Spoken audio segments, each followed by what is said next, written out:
What's going on, everybody? It's Jamie, And John, and welcome to the A-To-Zed Reseller Podcast, episode 30, John. What do you think of that?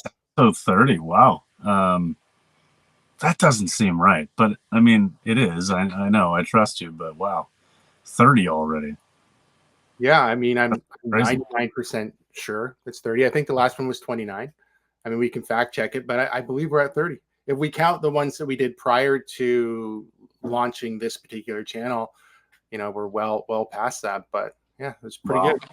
That's pretty cool. I mean, hey, time flies. It seems like we talk about a lot of different stuff. I mean, I know we touch on a lot of the same things just naturally in the course of conversation, but I was a little bit, concerned early on, like, hey, what are we going to talk about every week? But I think we're just kind of have more conversational podcasts the last little while instead of like trying to pick topics that we definitely hammer home some points on or whatever.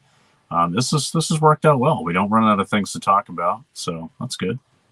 Yeah, actually, I think I really like when we change formats as well, because it just opens it up to be more natural, right? We're not trying to force an issue, or sometimes, potentially you think you're going to talk about the subject for a long time and it just doesn't happen. I don't know. I think it's a better format overall. Obviously, we get in little tangents where we talk about things maybe that are not reseller related, but that can be fun too.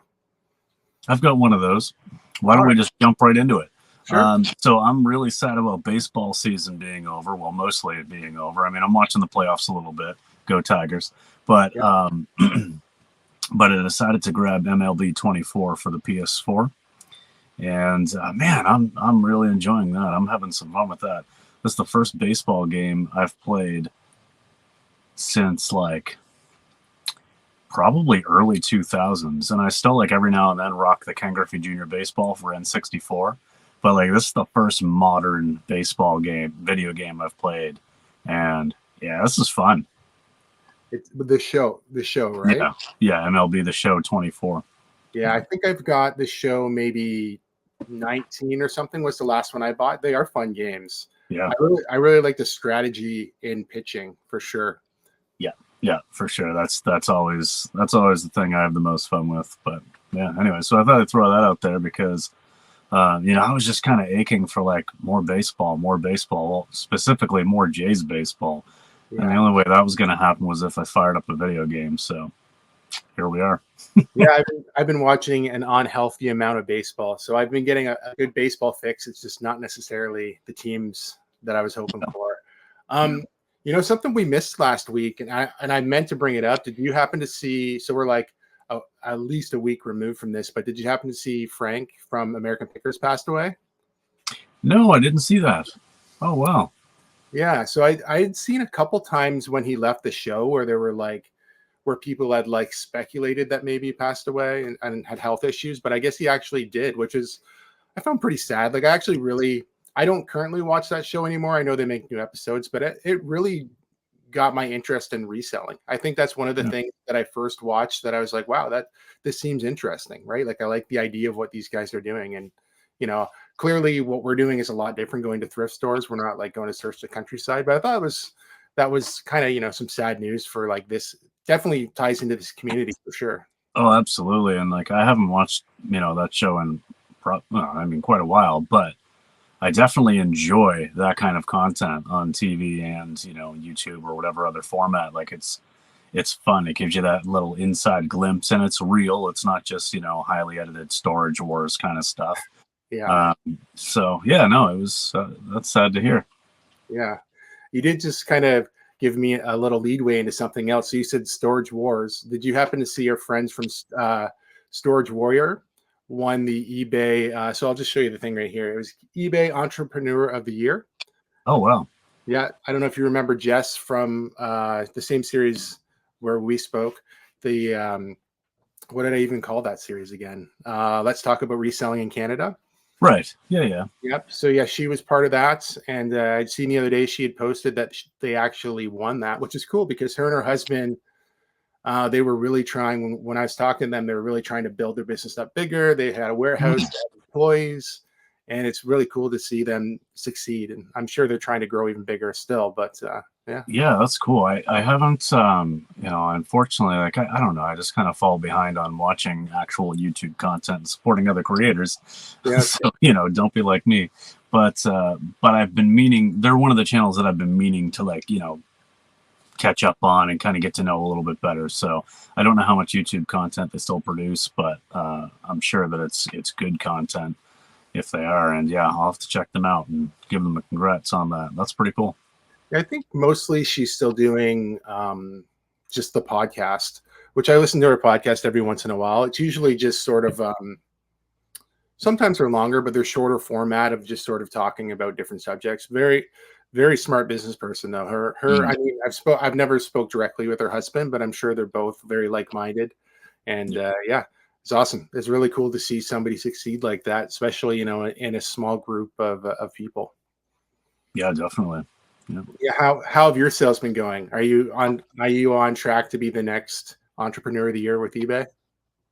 No, I'm on track to be the next like longest streak of mediocre weeks in a row, even though we're in Q4 and nothing's changing kind of guy, winner, loser. Everything's just been like in the same sort of 60 to 70% of what I'd expect, and it's been there for about 8 weeks, and I don't know. I don't know what to do about it, but it is what it is. Yeah, I don't know. Like sometimes I wonder if it's our expectations, because I know, like, it always seems to come back to COVID at some point, but during those times, sales were insane, right? Like the amount of money you were getting for things, the amount of sales you're making. So I don't know if sales are really as slow as what maybe they typically used to be in eBay, but maybe they just feel that way because we were all spoiled by a good year and a half of just like fantastic sales. If I didn't track every single penny, Sure, I know you're very. then I would maybe agree with you, but unfortunately I do see the mathematical evidence.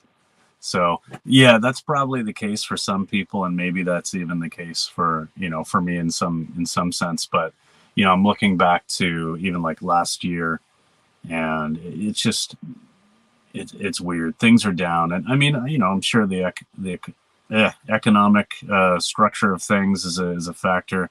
I know it's been a tough go for the last little while for people, so maybe it's just looking back on last year and even the year before isn't really a fair place to look, because the climate's just so much different for how much disposable income people have these days. It seems like it's getting tougher. I mean, I feel like I make pretty decent money, and we can afford to pay our bills and stuff. But I notice when I go to the grocery store and I walk out with a small little bag of stuff and it's $80 to $100, like I definitely notice it for sure. So I'm sure that most people are in the same boat. Yeah, I think so too. But I mean, so for myself, I know I'm kind of where I'm expected to be for sales, but I'm not really listing a ton of new stuff right now. I'm sort of just reworking stuff. So I'm happy with the sales that I'm making. I would expect them to be a little bit better this time of year too, but yeah, I think we're still really so early in Q4. There's a lot of time here to still make up ground. And the other thing is, have you took advantage of the free shipping coupon from Canada Post yet? Every Tuesday this month.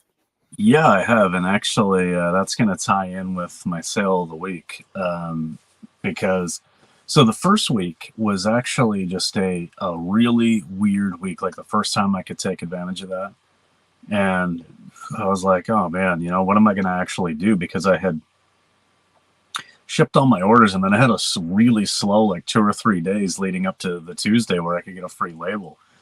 I was like, oh my God, I hope I make another sale, so I can actually use it.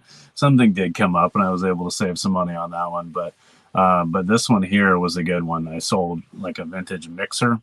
I'll actually just make this my sale of the week as well, because it ties in. But get this like vintage Sunbeam mixer, and you're talking like a 20-pound package and stuff, and it's a pretty big package. So the free shipping doesn't actually mean it's going to be free if it's a very big or very heavy package. So any overages, which we should clarify for anybody who's watching or listening. So any overages, I don't know what the dimensions or the weights are. You are gonna have to pay for that. But this would have normally cost me $40 some to ship, and it only cost me $9. So, Amazing. I'm still getting like high 30s in free shipping. So that was pretty cool. Yeah, that is pretty cool. And this is something I think I'll do my sale the week here in a minute too. We'll get it Yep. out of the way, we'll get it out of the way early. But this is also something I was thinking about, like, like between like guys like me or you, or like any of your friends. If I wanted to send you something for free, I could take advantage of that and just send it to you for free. So it Yeah. doesn't have to be a sale. You could use that for personal. You could use that. Say if I wanted to buy a bunch of stuff from you and we could just skip the shipping, we could do that. So, you don't have to think about it necessarily for just eBay. You could use it for other things too. It's a really great program, or it's really great that they do that for October for sure. Yeah, definitely. And actually, it's funny that you mentioned that because when I was maybe like 3 weeks ago or whatever it was, when I was in my old area dog sitting, I had brought some games down that a friend of mine who lives there bought from me or was going to trade and stuff like that. So I had this stack of video games that I was supposed to be giving to my buddy Fred, and I just completely forgot to bring them into town to drop them off to him on my way home. So I was like, oh man, this sucks. Like I've got them, but they're back at the other place, and I'm not coming back in. So I was going to use one of these free shipments to send it down to him now. And he said it's not a big deal. I'm going back in November, so he can wait until then. But had I not made a sale that first week where I was like, oh my God, I need to make something so I have something to ship, that's exactly what I would have done. I would have just, created a box and sent those games down that I forgot to bring to my buddy. Yeah. Yeah. And that would have worked great. So yeah, just keep that in mind that you can use it for whatever you want. So my sale was, I really like this one. It's not a ton of money, but it was sort of, it's a good amount of money. It was this print that I had at my antique booth, and it didn't sell. I had it there for $60 because I thought it was good. Like it was good, just wall filler. Honestly, it was cool. It was a hockey goalie. I think the guy's name is, I got to look at it because I don't really know who he is, honestly. Ken Denby. Does that sound familiar to you? I have no idea who that is. Me neither. I'm the worst Canadian for hockey content ever. But yeah, so this print was on the wall. It didn't sell. I brought it home because I'm like, well, I'll just reuse the frame. And then thought, well, why don't I just try to sell the print online because I can roll it up in a tube. So I listed it for $75. Looks like this. I will throw an actual screenshot up, but just so you can see it, John. Yep. $75 I got for that, plus shipping, put it in a tube. I got that at Goodwill. It was probably like $4.50 in the frame. Took it out of the frame. So now my brain obviously is on fire thinking like, oh, how many prints at Goodwill can I find it that are worth money that I don't have to ship in the stupid frame with the glass and worry about it? Right. Because they don't take up very much space, right? So yeah, I don't know. So that just sort of like got my brain thinking about that, which is probably a problem. I'll wind up with a bucket full of like posters and prints that nobody forgot. But this one took a chance on it, and it did sell for good money. Yeah, that's a nice sale for someone I've never heard of. Yeah, yeah, I know. Probably someone's going to tell us like this was like a hockey great, and we should be ashamed of You know ourselves. what? I'm curious. I'm just going to look it up right now. You said it was Ken Denby, like Denby. Yep. It's called At the Crease is what that print is called, but yeah. Oh, okay. Well, the first thing that comes up is I see the print, like I'm getting results from eBay from this print. So that's the first thing I'm seeing. Definitely like a very old looking photo just because of the mask and stuff, right? Huh. But the funny thing is, it's not actually showing me anything about like who this person is, like or the player. I think maybe it might be the artist himself, Ken Denby or Ken Danby, because I'm seeing nothing about a player. So when I picked it up, I didn't necessarily even pick it up because I wasn't thinking like, oh, there's great comps on eBay. I thought, hey, this is a really cool thing to put on the wall. I'm in an area. Canada in general is just a nation that loves hockey, but my particular small town, hockey's like everything there is, which is why I don't fit in this town sometimes. Right? But that's what people love. They spend all their time doing that. They drive their kids all around. It's a Mhm. lot about that. So I just thought, hey, what a great thing for this area. Someone's going to love this. And Yeah. nobody did. So when I brought it home, I was, like I said, I was just surprised it was worth so much. I have since found another poster at Salvation Army, and it's a really cool one. And they had a whole bunch, and I wish I would have picked up more. They were $2 each, and this one was from a movie theater. And it was Once Upon a Time in Hollywood, which is Oh, nice. Yes, yeah, yeah, I the know what that Quentin is. Tarantino movie. Yeah. And this particular one is one of the prints that are two-sided. So the first side and then the other side is printed in reverse.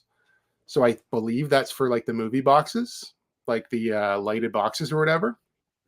Um, and it looks like I can't remember what I listed mine for, but they were anywhere from like $60 to $140. This one definitely had some creases and stuff. So I listed mine on the lower end, but I wish I would have picked up more of those movie posters because there was probably about, I don't know, 10 of them. And that was the only movie that I recognized, but that's not necessarily any of those movies could be good movies. I just didn't recognize. Right.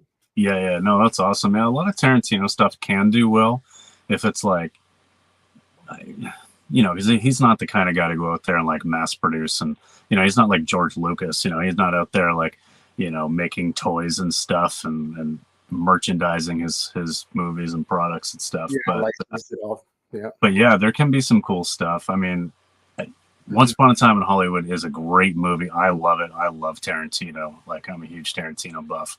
So that's kind of a jealousy thing for me. I almost wish you didn't tell me, because had I found that poster, it would be in our little movie room. And yeah, but that's John, I could ship it to you for free. yes, but you'd still want some money. And no, that's cool though. Well, good luck. Hopefully you sell it for good money. And let's not talk about it again, because I might have to open up my wallet. Yeah, the wallet open. Yeah, have you been sourcing much? Like, I've really been not sourcing much, but when I do go out, I'll only pick stuff up that I think is going to sell for good money or right away.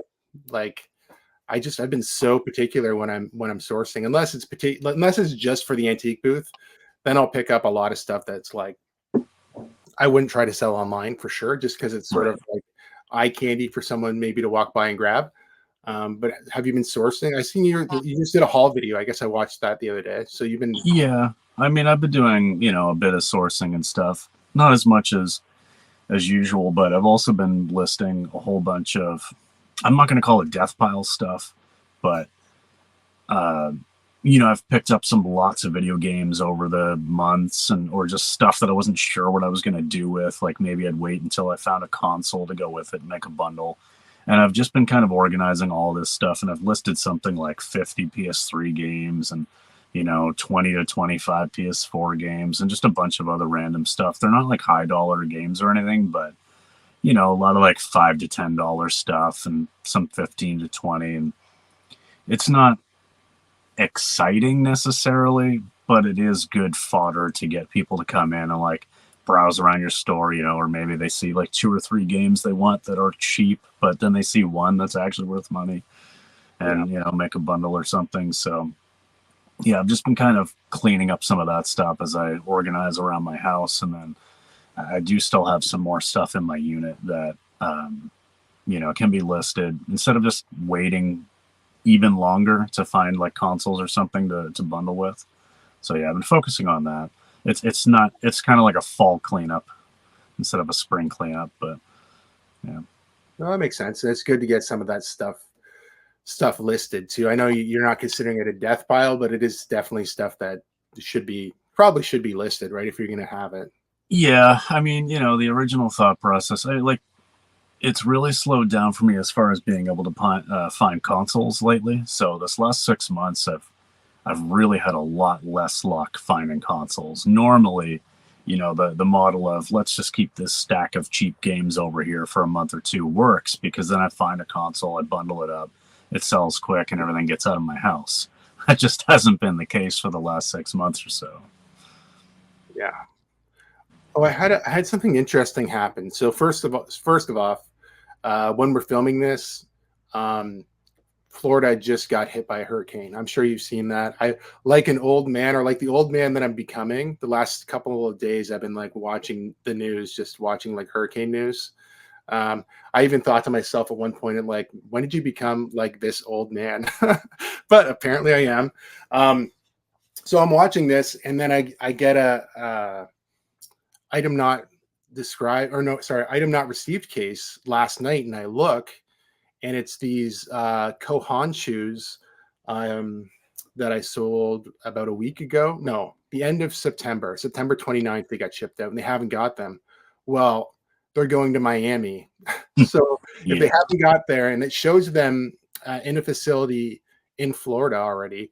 So I'm like, oh, so is this person just assuming that they're going to get, this is before the hurricane technically hit land. I'm like, do they just sort of assume that these are going to be like now they'll never be received now?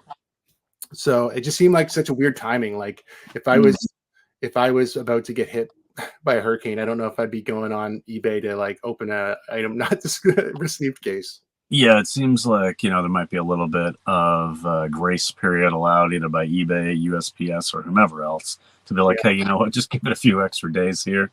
I mean, the thing is, they got rocked just a week ago or whatever it was with a hurricane, and then again. So it's like, that stuff, like things can be delayed down there for weeks, right? So Yep. hopefully, eBay, has our backs as sellers to some degree during these kinds of situations. I do remember when we had a lot of wildfires here in Canada last year and even the year before. I know they were allowing more time. Like, they weren't allowing people to open up cases and saying like, hey, we didn't get our item. Like, they were allowing more time for sellers to make sure they could get their items out and whatever else. So hopefully they recognize, one of the strongest ever hurricanes to exist on planet Earth as a valid reason for those shoes not to get there. Yeah. And I mean, really, is it the end of the world for me? It's not. It just seemed like such a bizarre thing. And the last scan, I think, we're filming this on the 10th of October. The last scan was on the 8th of October. And they opened a case on the 9th because they didn't get them. Like normally when you're talking about items being tracked on eBay, there has to be like several days of it not moving. So, Yeah. I'm covered that way. I haven't had one in a long time. I believe if I contact them on the day where this is supposed to be disputed, as long as there's been movement, they'll extend it like 10 days normally. Yeah. But yeah, just a weird one. I'm like, just how everything played out. I'm like, okay, so like, why would you be opening this case today? Like, it seems like a thing to worry about. Need those shoes today. Like, wow. I too was talking to eBay. Well, I know you weren't actually talking to eBay yet, but maybe. I was talking to eBay yesterday. So I use the Canada Expedited Lite option when I print my labels out through eBay. So it's exclusive to eBay. So if anybody's watching this and you're like, hey, what's that? It's basically expedited parcel, but it's got to be under 200 grams and can't exceed a certain size. So it's a label you can only get if you purchase it through eBay itself. And it's great for, video games, especially light little games like Nintendo Switch and stuff, because there's no risk of it being over 200 grams. So I sent out one, I think they ordered it on like the 25th. And the label came out, or, bought it on the 27th. The label came out of my account on like the 2nd of October for like $7.79. That's what the buyer paid. That's what it cost. And then I get another charge for the same order number, another label charge a few days later for another $11 and some. So I contacted eBay and said, hey, like, why am I getting another label charge for this? The only thing I can think of is that somewhere along the line, Canada Post scanned this package and thought somehow this Nintendo Switch game in a bubble mailer either exceeded the weight or the dimension size, which clearly it didn't. It was a Nintendo Switch game. And then they just upcharged, and now it's coming out through eBay. And, what can you tell me? And the guy from eBay was like, yeah. So he put me on hold for a minute. He looked. He's like, I have no information as to why. I just see the charge coming through. Like, there's no info here as to what Canada Post's thought process is on this. So really, you do need to contact them. So you may remember about a year ago, I had to contact Canada Post about an overage, and what they did was just send a money transfer to eBay with nothing related to me or anything. So there was no way for me to get my money back, even though I'm the one who paid. So I'm afraid this is another situation like that. So I really got to try to get somebody on the phone from Canada Post and explain the situation and tell them, hey, you need to not send the money to eBay though, because like, just, oh, that already happened. If this happens again, I'm just going to be so disappointed, and it might drive me to completely stop buying my labels off eBay. And I know that kind of sucks because it allows me to offer discounts for people. You know, I get better rates there, and I don't have like the great options nearby. But if I can't trust the calculated label rates that I'm paying, the buyers are paying, and then I'm paying, then I'm getting charged more. Like, I'm just going to have to do something else. So I did tell the person on the line, like, okay, I'm going to try to get this resolved, but there needs to be more responsibility taken by eBay, because I'm just doing exactly what I'm supposed to do. And then you guys are just accepting that Canada Post wants more money. Like, that's not cool, you know? So we'll see what happens, but yeah, eBay should have some responsibility there, because it is their tool that is telling you how much it's going to cost, right? So they should have the responsibility to honor, unless you clearly made a mistake and you know, right. But I don't think you did, especially on a game like that. It's going to fall within the categories or within the prior, whatever the diameters. Why can't I talk today, John? The parameters of weight and diameter. Yes, you got it. Last week you had me, and now you got my back again. Yeah. You know, it falls right in there, so it like makes sense that should go for expedited late for sure. Yeah, you know, so I know we'll see what happens there, but oh well. We might have to figure out how to move you to Ontario so that you can just speak for me. You'll be you know, like in wrestling where you got the big guy who's like a big dummy, and then you got the manager who does all the talking. You can do all the talking. I'll do all the talking. Yeah, you can. I'll just be like your public representative, and you know, you can write down some things that you'd like to say if you want, but really there should be no speaking in public. Yeah, exactly. I think we're on that track.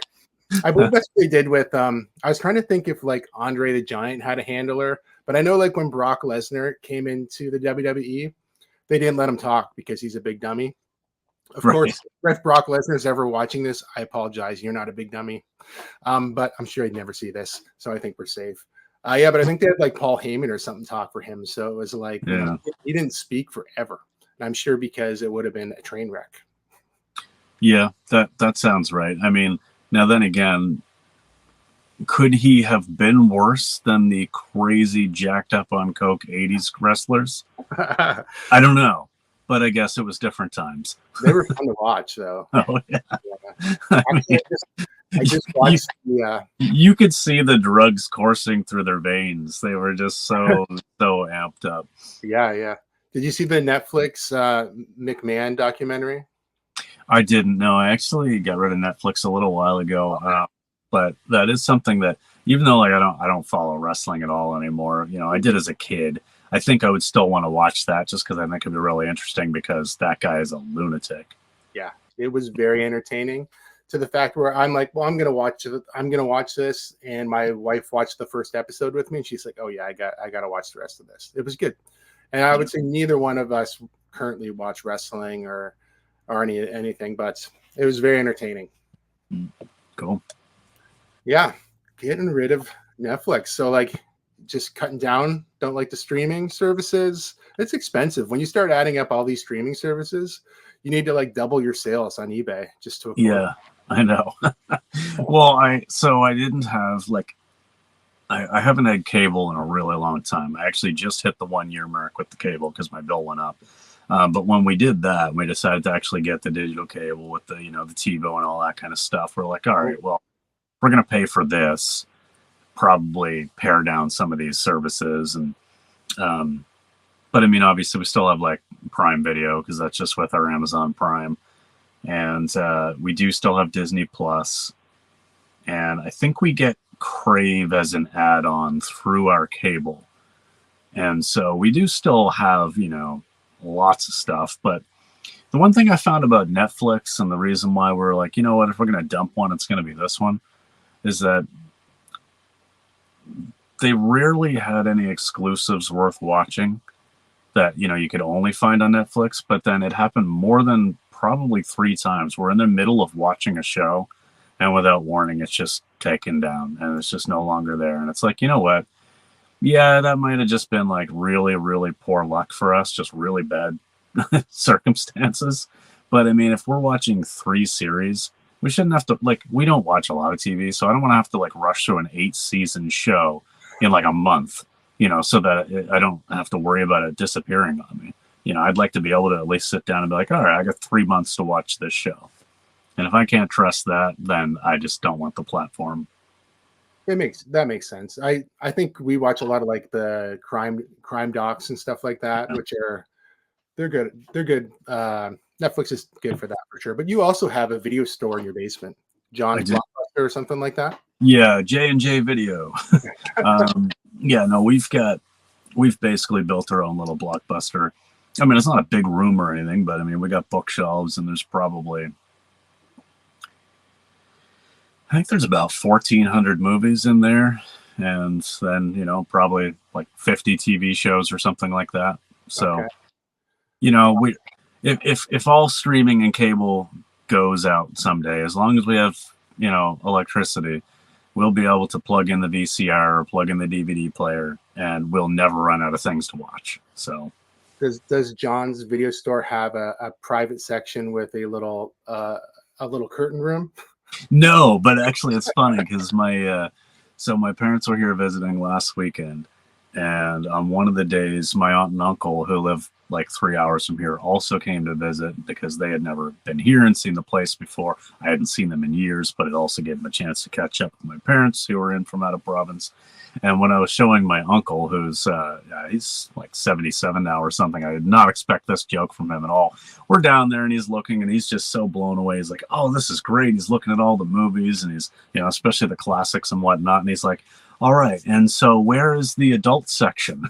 I'm just like, "Uncle Russ, what are you talking about?" You know, he's like an old man at this point in time. But anyway, it was pretty funny. Yeah, it's pretty funny. So we're thinking alike. Me, see, that's how you know that I'm getting older. Yeah, there you go. Like a 70-year-old man. your brain is spiraling into the gutter. Yeah. I'm sure anybody like in their 20s is like, "What do you mean a little curtain room?" Yeah, curtain room. What are you talking about? Yeah. Think about it, folks. Think about it. Yeah. Yeah, I did see some photos. It seemed like you had a good time with your parents, though, right? So I know that was one of the things that you said that was happening this past week, that they were there. Yeah. You know, I see them about once a year because they live in New Brunswick, and you know, they come down for like a long weekend or something. We try to get out and visit some place around here and do something outside instead of just, you know, sitting around the living room or whatever. So this time we went to Cape Fortune, which is the westernmost point in Nova Scotia.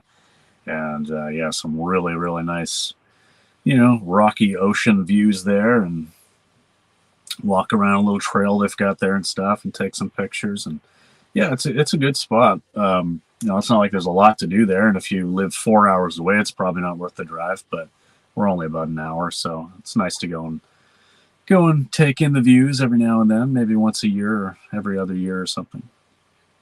Now, with like, so I know, like, is reselling something your parents like think makes sense, or do they not understand the concept of it? I know my parents are starting to, or kind of like understand the online part a little bit. I think at first they probably thought it sounded a little crazy, and then like I think buying online in general is so it's just more normal now. Like with Amazon really changed the game there, that like, you know, somebody's mother or grandmother feels safe buying online, right? Is it something that they're comfortable with, like, or do they think it seems like very far-fetched?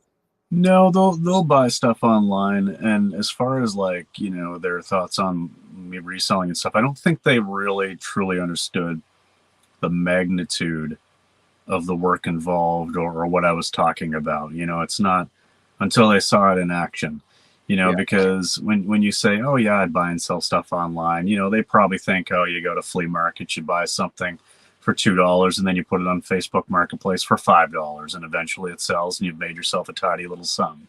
And it's like, no, that's peanuts. I'm not doing that. That's a waste of my time.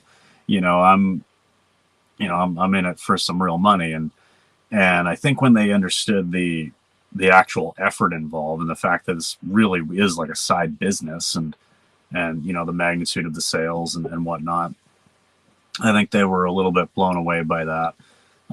But so they actually live in an ensuite at my sister's house, and so my sister's also on like Etsy and stuff like that. Okay. So she does a lot of like homemade crafts and things like that she sells online. So I think they're starting to get the picture. But while they were here over the weekend, I had to pack up my orders, and again, not even a busy time, but it's still like, quite a bit of stuff to pack up. And they're just like, oh, wow. You're just like, my mom came in the room. Wow. Still packing? Like, oh, wow. Look at this stack of stuff. And I'm here thinking, oh, this is a disappointing packing session, but yeah. It's interesting though. I find like sometimes it's hard to, like, when people ask what you do and you try to explain reselling, or sometimes like when I had a full-time job, I didn't even want to explain that part of it. Right. Like it was just something extra to do, but now that's like all I do. So like when someone asks what I do, it's like I explain that, and it almost sometimes somebody looks at you like, that's what you do for money. Like there's no money in that. It's like, well, right. There is, but it's also a lot more effort than you think, because it does sound like you're right. It does make it sound like it's something easy. And I think it's easy enough that anybody could get into reselling and do it and figure it out. Yeah. But it does take a lot of time and effort and knowledge that you build over time. And then because we live in a time where we have technology, if you know how to use your technology right, it's going to be your number one thing that's going to help you out to figure out the right things to buy when you're out looking around, right? Exactly. And that's why, like, before I even thought about starting to do anything other than just a few video games, I was like, all right, I need to check this out. I need to watch YouTubers who do this. I need to figure out the process. I need to understand what sells, what doesn't sell. But more than that, I need to understand like what is worth it, and what isn't worth it. And you can watch as many videos as you want. I'm sure you know this. Yeah. You're still going to just have those, oh, crap, why did I buy that kind of moments? And you're going to have those constantly and permanently. But they lessen over time, and they decline in numbers over time. So yeah, I had a lot of stuff at first where it was like, oh, okay, well, I eventually figured out that was dumb. That was a bad buy or whatever. It's all part of the learning process. And now, I can feel pretty confident about everything I pick up.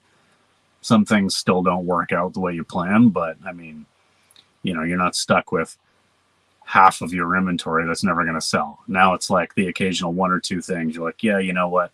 I'm just going to donate this. So it gets better. It does get better. And I get so many questions from people who I can tell feel like they want to put it all together before they actually start. Yeah. Just start. It doesn't really matter. If you just start with stuff around your house, or like you said, video games, or just something that's casual, that's not going to cost you a lot of money to get into, just start so you can figure out, when I sell this thing, how do I ship it? Oh, wait, I need supplies, right? Like, there's so many people just want to feel like they have it all together before they start. And really, it's something you're going to have to do over time, and you'll learn more and more and more. I mean, I'm still learning. I learn stuff weekly, things that I didn't know. So like, just start so you can start learning.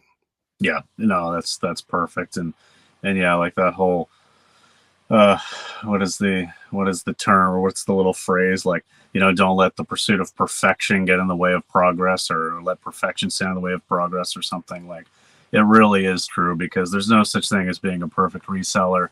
I still make mistakes. I still have those oh crap moments, but even with these lower weeks, like, it's funny because I know I'm coming on here every week talking about like, sales aren't where they should be and blah, blah, blah. But like, it's still hundreds of dollars a week. And 2 years ago, I'd have been pumped if I had a week like this. 2 years ago it was like, oh, sweet, I just had a $200 week. This is awesome. Now, if I have a $200 week, it's like, oh God, what's wrong? But I mean, it's all perspective, right? So, you know, you start off and you eventually just continue to grow, and it does get easier, but it's not easy.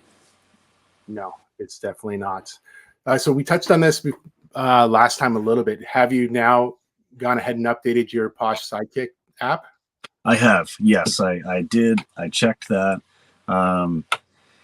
I hate when apps completely reimagine what they look like, because now I need to like figure out where I'm going, what I'm doing. But you know, everything was still active. At least all of my automations were still functioning properly, and I didn't have to mess with anything. I did need to sign back in, and I was like, wait, what did I even sign in here as? So I had to remember my login, but that was fine. I got logged back in.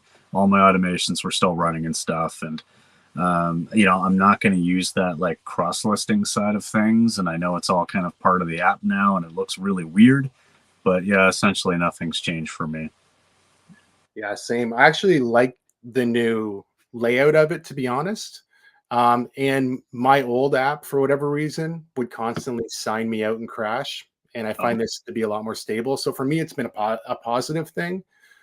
The one thing that I have noticed, and the same thing, I assume it's app related. So like this is probably one of the rare times where maybe I say something negative about Sidekick, even though that I love it as a company. For some reason, when it relists, I notice I get multiple copies of the same listing.